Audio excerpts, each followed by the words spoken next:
Hujan turun pelan di sudut Jakarta Selatan, membasahi kaca gedung megah, tempat pesta ulang tahun berlangsung. Lampu kristal berkilauan, gaun-gaun mahal memantulkan cahaya, dan gelas-gelas anggur beradu di antara tawa para elit. Di tengah kemewahan itu, seorang pemuda berdiri tenang. Namanya Adil Pradana Anggoro. Setelan jas hitam yang dikenakannya tampak rapi, namun jelas bukan barang mahal. Sepatu kulitnya sudah beberapa kali dipoles ulang agar tetap layak. Wajahnya tampan, rahangnya tegas, matanya dalam tatapan seseorang yang terbiasa menyimpan segalanya sendiri. Tatapan merendahkan mengarah padanya dari berbagai sudut.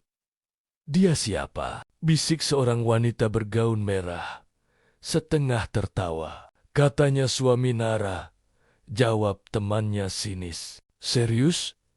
Anak panti asuhan itu?" Tawa kecil menyebar, tak ditutupi. Nara Wijaya, istrinya, berdiri di samping Adil. Cantik, anggun, sorot matanya lembut, namun tegar. Tangannya menggenggam tangan Adil, seolah ingin berkata, "Aku di sini." Keluarga Wijaya adalah salah satu keluarga terpandang di Jakarta, menguasai properti, perbankan, dan jaringan bisnis lintas negara. Sedangkan Adil, seorang anak panti asuhan, tanpa nama besar, tanpa warisan, tanpa pelindung. Adil, suara berat memecah suasana. Surya Wijaya, ayah Nara, melangkah maju. Jas mahalnya pas sempurna, wibawanya menekan ruangan. "Kamu tahu berapa harga satu lukisan di ruangan ini?"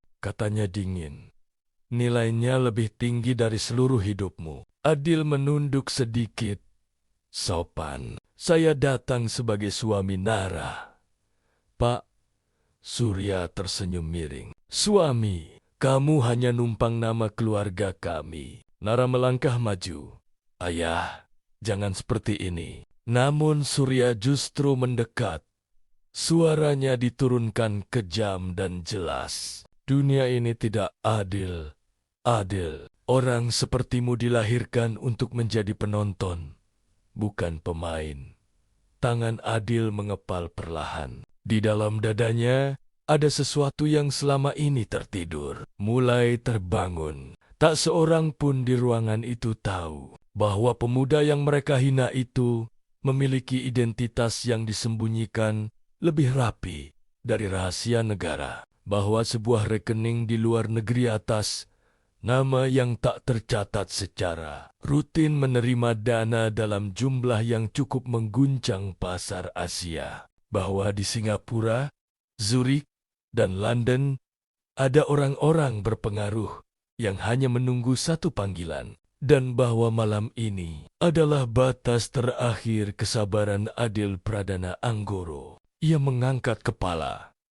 Tatapannya berubah tenang, dingin, dan dalam seperti senja sebelum badai. "Pak Surya," ucapnya pelan, "kalau suatu hari nanti semua yang Bapak banggakan hari ini runtuh, apakah Bapak masih berani memandang saya seperti sekarang?" Ruangan mendadak hening. Di saku jas Adil, ponselnya bergetar satu kali.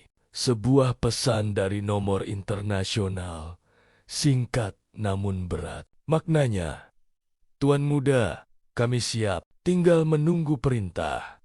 Adil tersenyum tipis. Badai akhirnya akan datang ke Jakarta. Malam semakin larut ketika pesta keluarga Wijaya berakhir. Mobil-mobil mewah satu persatu meninggalkan halaman gedung, sementara hujan masih menyisakan jejak di aspal.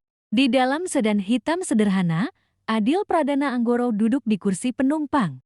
Wajahnya tenang, tapi pikirannya bergerak cepat. Nara menyetir sendiri. Tangannya menggenggam setir sedikit lebih erat dari biasanya. "Kamu nggak apa-apa?" tanyanya pelan.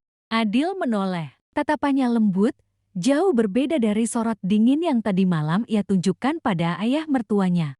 "Aku baik," jawabnya singkat. Maaf kalau aku membuatmu harus menanggung itu semua. Nara tersenyum pahit. Sejak aku memilihmu, aku sudah siap. Yang aku takutkan, bukan ejekan mereka. Ia berhenti sejenak. Aku takut suatu hari kamu pergi. Adil terdiam. Ia menatap lampu kota Jakarta yang berkilau seperti bintang jatuh. Kalau aku pergi, katanya pelan, aku akan membawamu bersamaku. Sesampainya di rumah keluarga Wijaya, Adil turun lebih dulu. Ia membantu Nara keluar, lalu berjalan pelan menuju taman kecil di samping rumah. Begitu jauh dari pandangan orang lain, wajah Adil berubah. Ia mengeluarkan ponsel. Nomor internasional itu masih aktif. Adil menekan tombol panggil.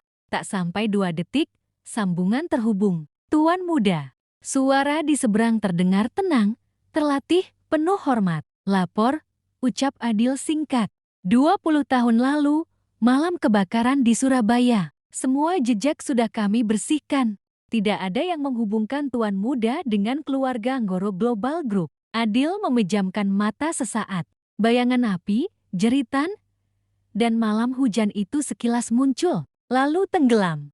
Bagus, katanya dingin. Status kekuatan kita? Hanya di Asia Tenggara saja, aset aktif bernilai 40 triliun rupiah. Eropa dan Amerika masih menunggu sinyal. Adil menarik napas pelan. Untuk sekarang, ucapnya, jangan ada yang menyentuh keluarga Wijaya. Perintah diterima. Tapi, Adil melanjutkan, suaranya menurun, mulai kumpulkan semua data tentang mereka. Bisnis, hutang, musuh. Ia berhenti sejenak. Dan satu hal lagi, siap, Tuan Muda. Siapkan identitasku untuk kembali ke Jakarta. Di seberang sana, suara itu terdengar sedikit lebih berat. Apakah waktunya sudah tiba? Adil membuka mata. Tatapannya memantulkan cahaya lampu taman tajam, tenang, mematikan. Ya, katanya, aku sudah terlalu lama bersembunyi. Keesokan paginya, ruang rapat utama Wijaya Group dipenuhi wajah-wajah serius.